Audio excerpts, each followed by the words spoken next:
Bueno, hemos comentado ampliamente lo que le sucedió a la periodista Roxana Guzmán en Nanchital, Veracruz, de acuerdo con un video que circuló ampliamente.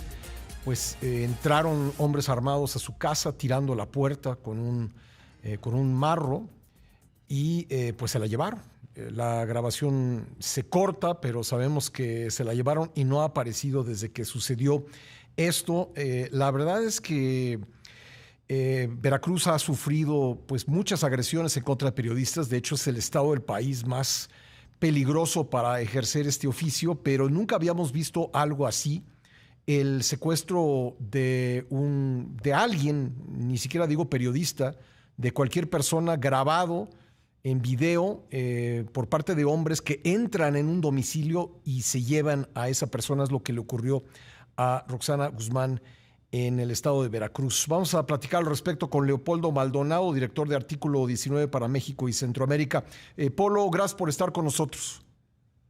Gracias, Pascal, por el espacio. Muy buen día y un saludo a tu auditorio. Pues muy preocupante esto, por supuesto que porque le sucede a alguien que es comunicador, comunicadora, pero también pues ya la frecuencia con la que suceden estas cosas. Leopoldo, escribía yo una columna al respecto esta semana. Ya podemos encontrar muchos lugares del país donde un ciudadano no está seguro ni siquiera en su propio domicilio. Así es, Pascal, responde a una situación generalizada de violencia y muy particular en esa zona, en la zona sur de Veracruz, que colinda con Tabasco, el Tabasco de la Barredora, una zona donde hay disputas criminales desde hace mucho tiempo, Pascal. Veracruz, como bien lo decías, el estado más letal para la prensa en el país, más letal para los periodistas sin una guerra declarada. Eh, Tiene 32 periodistas asesinados en lo que va del siglo XXI, según nuestros registros, y también un número significativo de periodistas en situación de desaparecidos. Y nada de esto se ha resuelto, Pascal. Pasan los años y pasan los gobiernos y no se ha resuelto. El tremendo sexenio de Javier Duarte de Ochoa, en el que se asesinaron a 17 periodistas y hubo 3 más desaparecidos, no se ha resuelto y las autoridades de ese sexenio no han rendido cuentas por las acciones u omisiones en ese contexto, tampoco por lo que pasó con Yunes, tampoco por lo que pasó con Cuitláhuac. Y así se van tapando unos a otros, aunque cambien las siglas y aunque, digamos, se confronten ante las cámaras. En realidad el pacto de impunidad pasa entre los partidos y la impunidad en los temas de violencia contra la prensa persiste, y Veracruz es una muestra muy clara de ello. Pues sí, y luego también otra cosa preocupante, Polo, pues las versiones que circularon posteriormente a estos hechos, pues involucrando a la afectada en cuestiones no periodísticas, en relaciones con grupos criminales, es decir, la revictimización, lamentablemente.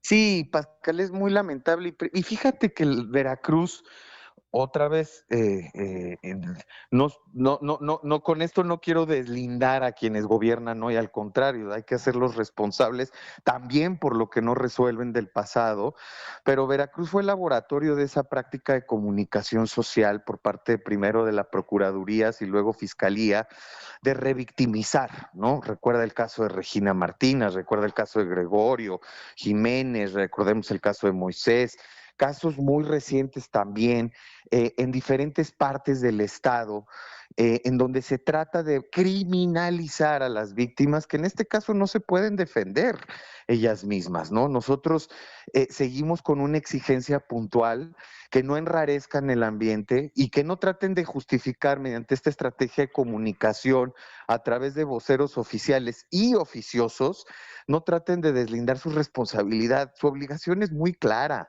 es buscar con la debida diligencia y encontrar con vida a Roxana y esclarecer los hechos. Pero esto que están haciendo, de tratar de enrarecer para, de cierta manera, justificar el crimen en su contra, es algo que como sociedad no podemos permitir, no solo en contra de una periodista, en contra de nadie, Sí. porque el Estado está ahí para aplicar la ley, sea quien sea.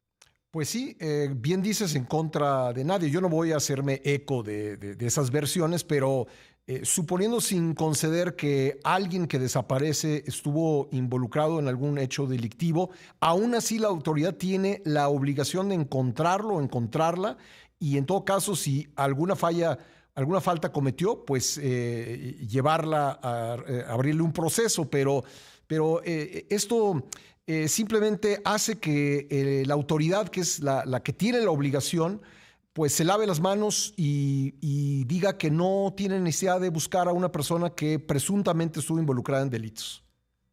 Así es, Pascal, pero aparte casi que es la misma estrategia que llevamos escuchando hace 20 años, Sí, se matan entre ellos. sí, Eh, eh, y cuando los agarran con los dedos en la puerta y mueren víctimas, bueno, porque además hay que presentar carta de buena conducta de todas las víctimas para claro. que las autoridades se muevan, bueno, son daños colaterales, ¿no? Entonces esa es la otra justificación. Entonces siempre hay un argumento para no actuar, Ujú. pero déjame hacer un contraste, Pascal.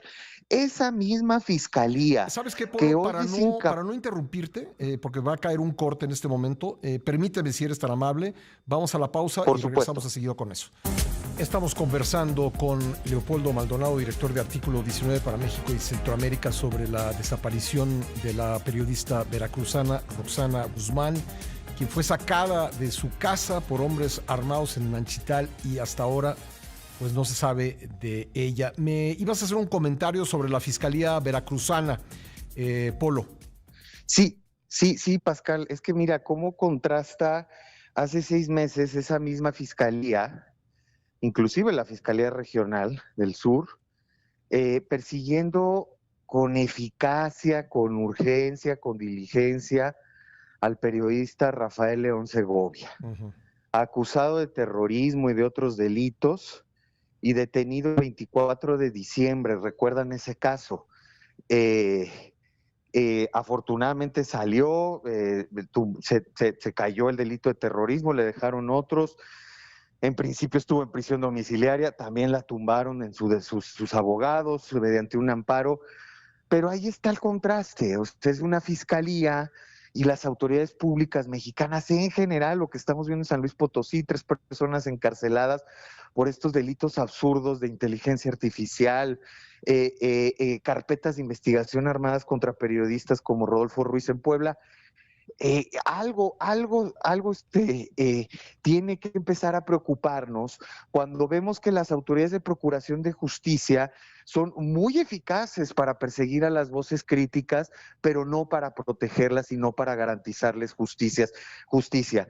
Y en este sentido contrasta el tema que hemos hablado ampliamente, la impunidad en los crímenes contra la prensa de más del 90%, en donde ellos se encuentran muchas justificaciones, la falta de capacidades, etcétera, etcétera, pero vemos que esas capacidades sí están instaladas para perseguir a quienes les interesa Ujú. en términos en términos políticos y de voces críticas a los gobiernos en turno.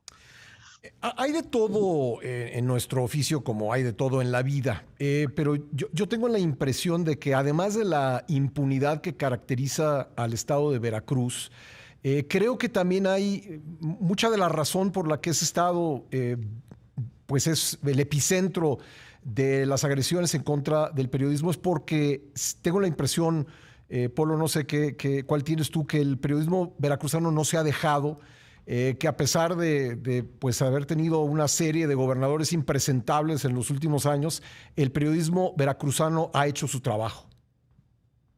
Sí, así es, ha ido haciendo su trabajo con mucho esfuerzo, a contracorriente, con amenazas veladas y explícitas, y lo ha hecho bien, con todo ha resistido.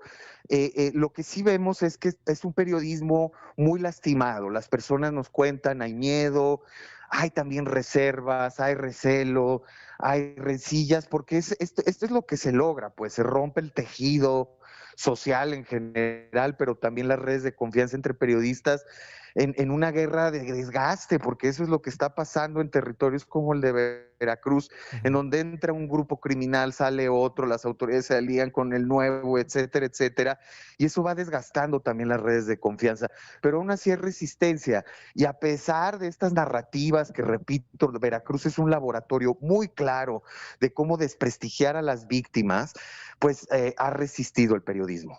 Sí, recordemos, aquí lo cubrimos ampliamente, cómo usando leyes absolutamente abusivas, llevaban a prisión a centenares de personas con cualquier pretexto. Y bueno, pues eso ha sido parte de lo que han vivido no solo los periodistas en Veracruz, sino los ciudadanos en general, ¿no? Un estado donde la fiscalía se convirtió en perseguidora de ciudadanos, ya ni siquiera de periodistas que hacen su trabajo, sino de ciudadanos que por cualquier motivo se le ocurre a la autoridad que a tal o cual hay que encerrarlo. Y ese es el clima que se ha vivido en Veracruz, y es el clima contra el que han tenido que remar pues muchísimas personas en ese estado. Sin duda, Pascal, y bien lo dices, recordarás el caso de los tuiteros terroristas con Duarte, Sí. El trajes a la alcalde de autoridad. Jesús Carranza, ¿no? Sí, sí, sí. En Encarcelado. fin, ha habido Sí, muchos casos, sí. sí, y ultrajes a la autoridad, que es un delito que ya debería de ser declarado inconstitucional, es decir, que ofenda a una autoridad. Imagínate la ambigüedad de ese tipo de delitos que hoy sobreviven en los códigos penales. Sí. Pero no solo eso, Pascal, saliéndome un poco de Veracruz, ya están encontrando nuevas formas de censurar. Me regreso a Puebla con el ciberasedio, que Sí. afortunadamente ya fue declarado Campeche, ¿no? inconstitucional. Sí. Campeche, San Luis Potosí, con estos delitos de inteligencia artificial aprobados sobre las rodillas, y que ya estamos viendo una persecución descarnada en contra de cualquier ciudadano, no solo periodistas. Entonces, efectivamente, ahí está, pues, o sea, el doble rasero de la autoridad, ¿no? Que tiene todas estas herramientas de sanción, sanciones incluso extremas como la cárcel, para quien critique, pero no puede o no tiene la capacidad, dicen ellos, para proteger a esas voces críticas cuando son atacadas por terceros. Sí hay conciencia entre las organizaciones internacionales de defensa de la libertad de expresión, organizaciones internacionales de defensa del trabajo de los periodistas, de la gravedad de este caso, porque si bien ha habido muchas otras, como decíamos, Polo, yo creo que la imagen de hombres armados entrando en un domicilio, llevándose un periodista, pues yo creo que tendría que ser un escándalo no solo nacional, sino internacional. Sin lugar a dudas, Pascal, y es aquí donde eh, otra vez se conjuga una serie de factores. Es la violencia que vive México, además de un clima muy hostil contra la prensa, que ya también se ha venido documentando por las organizaciones internacionales. Me refiero al discurso virulento desde las tribunas públicas, y ahora también el acoso judicial, es decir, una combina esas estrategias de censura o mecanismos de censura que están preocupando, ¿no? Efectivamente, esto ha dado la vuelta al mundo, hay mucha preocupación, pero lo importante es dar el seguimiento y que el nuevo escándalo mañana no borre la indignación y la exigencia de justicia en esto que vimos prácticamente en tiempo real, que fue Sí. la sustracción de Roxana, ¿no? Pues sí, ahora lo más importante es encontrarla. Creo que eso es Sí. lo que tendría que concentrar en este momento los esfuerzos de la sociedad, porque, insisto, más allá de que sea periodista, y que eso es grave porque es también un ataque a la libertad de expresión de todos, pues es nuevamente el caso de una persona que no está segura ni en su propio domicilio, Polo. Lo importante en este momento es encontrar a Roxana Guzmán. Sí, es encontrarla, y entiendo que la familia se va a movilizar hoy porque la presidenta Sheinbaum va a estar por allá. Y nada más ahí también ser muy claros. El problema que entraña el que ni siquiera en lo que va del sexenio el tema de protección a la prensa merezca un pronunciamiento. Con López Obrador podría sonarnos contradictorio con su discurso virulento, en donde unos días sí y otro también atacaba a la prensa, pero de pronto había ahí un rasgo de humanidad en el que se condolían de los asesinatos de periodistas y desapariciones. Ahora ni eso. Es un tema que no se menciona. No hay estrategia, no hay política pública. Entonces, la realidad le pega de frente hoy a la presidenta si es que se moviliza la familia de Roxana en su conferencia. Bueno, pues estamos atentos a ello. Justamente está llevando a cabo la conferencia de la presidenta Sheinbaum en Coatzacoalcos. Gracias, Polo, por haber estado con nosotros esta mañana. Al contrario, Pascal, muchas gracias a ustedes. Gracias, Leopoldo Maldonado, director de Artículo 19 para México y Centroamérica. Estamos